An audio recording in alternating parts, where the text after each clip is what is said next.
To download Dolphin, click the link in the description, then download the newest development version. Save that to wherever, and then once that's downloaded, you will also need Microsoft Visual C++ 2015.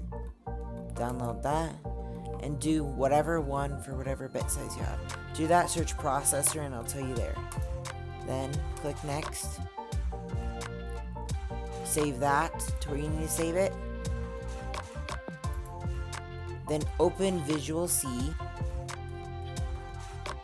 Install.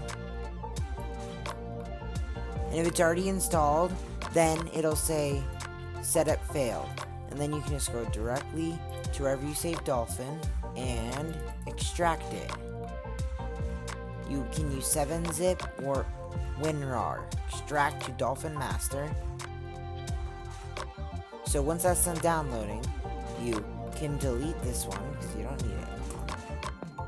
Then open Dolphin Master, and then open Dolphin Master times 64. Then click on this, then click yes, and then pin to taskbar.